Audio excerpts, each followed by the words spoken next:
Hi, I'm Anissa, your friendly teacher next door, and I'm so glad you're here. Today's video is all about practical advice you can use with your students starting tomorrow. If you've ever had a student who says they want to succeed, who talks about their goals with real enthusiasm, but then doesn't follow through day to day, then this video is for you. Maybe it's the kid who tells you they want an A, but never opens the study guide. Or the one who swears they're turning things around this semester, and then Monday looks exactly like last Monday. I'm going to walk you through 4 motivation strategies that I tested in real life, grounded in real research that you can bring straight into your classroom. These aren't generic tips. They came out of 2 very different situations I worked through this semester, and by the end of this video, you'll have a framework for diagnosing why a student is stuck and what to actually do about it. Let me set up where these strategies came from. First, a family member of mine, I'll call her Anna, is a competitive athlete with a clear, passionate goal, making a national team. She'd talk about that goal all the time. But daily conditioning? She needed constant reminders, and the second I stopped nudging, the effort stopped too.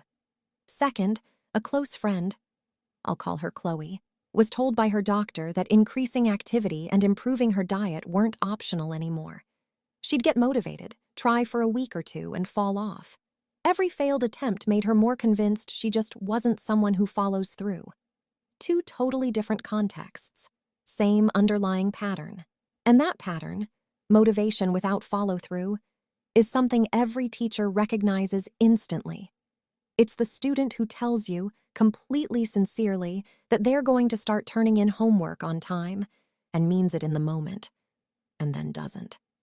Sincerity was never the missing ingredient for Anna or Chloe, and it usually isn't for your students either.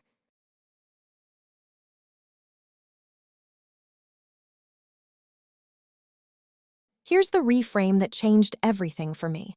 It's really easy to mistake a motivation problem for a discipline problem. I want to save you that mistake. Neither Anna nor Chloe lacked desire. What they lacked was structure, specifically around belief in their own success, how much the task mattered to them personally, and the goals themselves. That's exactly what the next 4 strategies target. Not more willpower, not a stricter deadline, but the missing structure underneath. Strategy 1, make the goal concrete and visible. This comes from Expectancy-Value Theory, which says motivation depends on 2 things: whether someone believes they can succeed and whether they value the task. When a goal is abstract, expectancy tanks because there's nothing to measure yourself against. With Anna, I sat down and we researched the actual physical benchmarks, vertical jump, agility scores, strength metrics that national-level players hit. Then I asked her to rank herself against them right now. Suddenly, the gap between where she was and where she wanted to be wasn't a vague feeling. It was visible. And visible gaps feel solvable in a way vague dreams don't. In the classroom, this looks like, instead of telling a student to improve your writing, show them exactly where their current draft sits against a rubric, side by side with what the next level looks like. Suddenly, the goal has a shape. That shape is what expectancy is built on.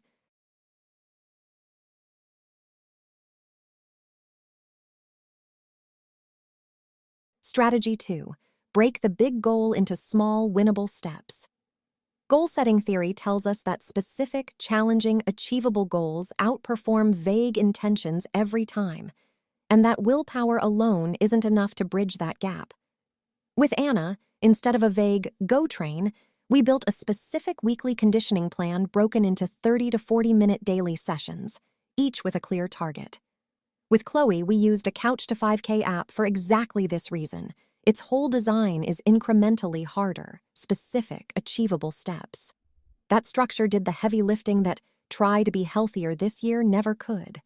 Neither of these plans asked for a huge leap on day 1.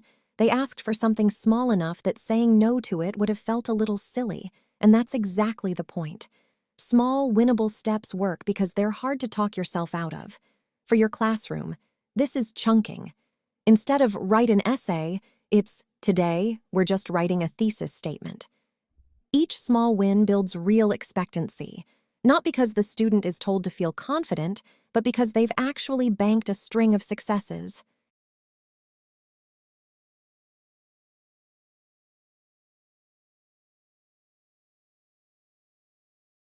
Strategy 3.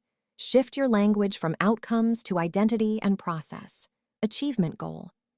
Theory splits goals into two types: mastery goals, focused on getting better, and performance goals, focused on how you look compared to others. Students stuck in performance avoidance mode are often terrified of failing again, so they protect themselves by not really trying. With Anna, every time she completed a session, I didn't just say, "good job." I said things like, "This is what national-level athletes do," connecting the action to her identity, not just her to-do list. With Chloe, I watched her language shift over weeks from pure outcome talk, "I haven't lost that much," to process talk. "We walked 3 miles today. I tried this new recipe and it was good." That shift in language is a real signal that someone is moving from performance avoidance toward mastery. In your classroom, praise the process, not just the grade. "You revised this 3 times until it worked," builds a very different mindset than "you got an A." Or swap "you're so smart" for "you figured that out by trying 3 different approaches." The first praises a fixed trait. The second praises exactly the process you want repeated. Watch for performance avoidance patterns. The student who won't raise their hand because they're scared of being wrong. Language is one of the fastest ways to shift that. Strategy 4. Build in social accountability and actively lower the perceived cost of the effort. In expectancy-value theory, cost is a real factor. How much discomfort, time, or effort a task demands works against motivation, even when expectancy and value are both high. For a year, I supported Chloe from the sidelines, listening, encouraging, and it didn't produce change. What actually worked was showing up with her. We walked together daily instead of her going alone, and we swapped healthy recipes back and forth so it never felt like I was monitoring her. That reciprocity protected her autonomy and lowered the emotional cost of the whole thing. Same with Anna. The future step I'm planning is adding a training partner specifically to reduce the perceived cost of the physical discomfort. In the classroom, this is peer accountability structures, partner work, or a teacher modeling the process alongside students instead of just assigning and directing. Struggling students often don't need more instruction. They need to not feel alone in the effort. That can be as small as a 5-minute silent reading block where you're reading too, not grading papers at your desk. It sounds tiny, but it quietly tells students the effort is shared, not just assigned.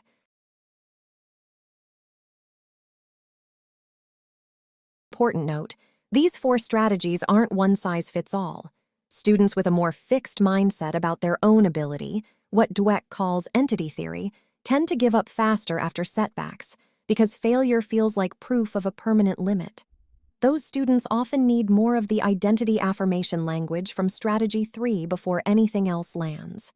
In practice, that might mean pointing out effort and strategy before you ever mention the outcome, even when the outcome is good, so the win gets attached to the process, not just the grade.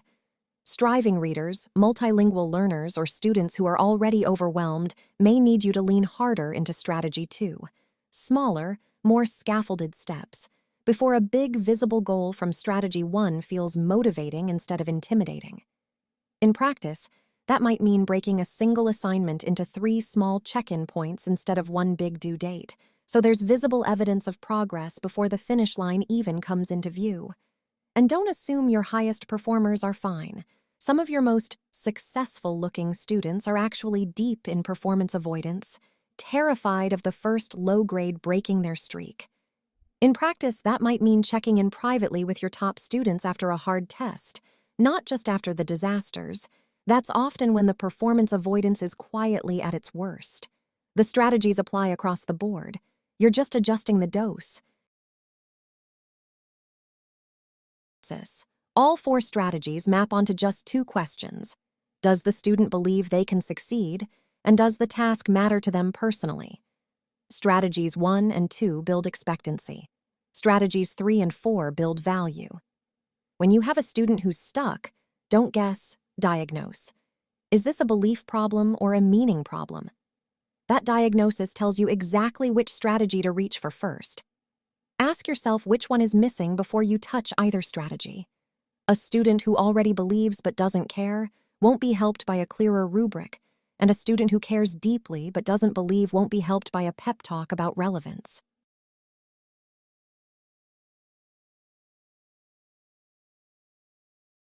If there's one thing I want you to take from this, I spent a year cheering my friend on from the sidelines, and it didn't work. For a long time, I told myself that was support. I'd ask how it was going, send an encouraging text, and then feel confused and a little hurt when nothing changed. It took me longer than I'd like to admit to see that encouragement from the sidelines and encouragement from inside the work are not the same thing. The moment I became a participant, walking with her, training alongside my daughter, sharing the actual effort, everything shifted. As a teacher, that might mean writing alongside your students during writing time or solving the practice problem on the board with them instead of just watching them struggle. Theory gave me a plan instead of a guess, and I was less frustrated and more effective because of it.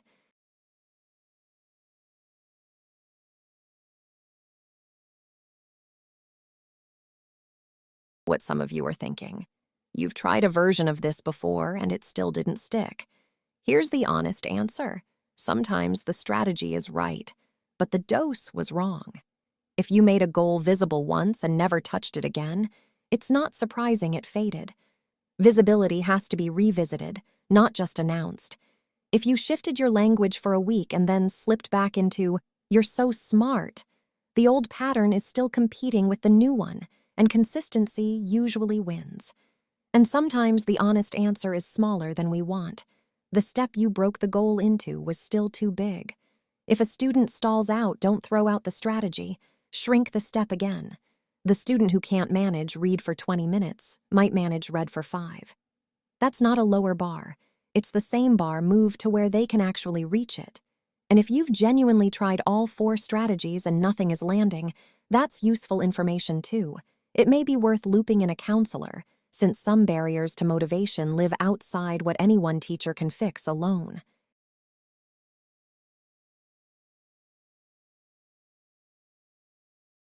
So here's my challenge to you. You don't need to overhaul your whole classroom tomorrow. Pick one of these 4 strategies, make a goal visible, break it into small wins, shift your language toward identity, or build in shared effort, and try it with one student this week. Motivation isn't a personality trait some students have and others don't. It's something you can build on purpose with the right structure.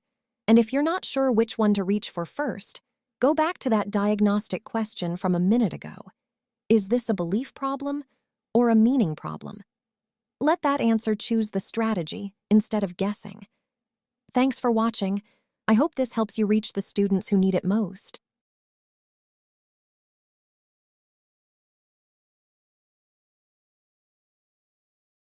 That's a lot of information to take in all at once, so don't worry if it didn't all stick the first time. Feel free to come back and watch this video as many times as you need. It's here for you as a reference whenever you need a refresher.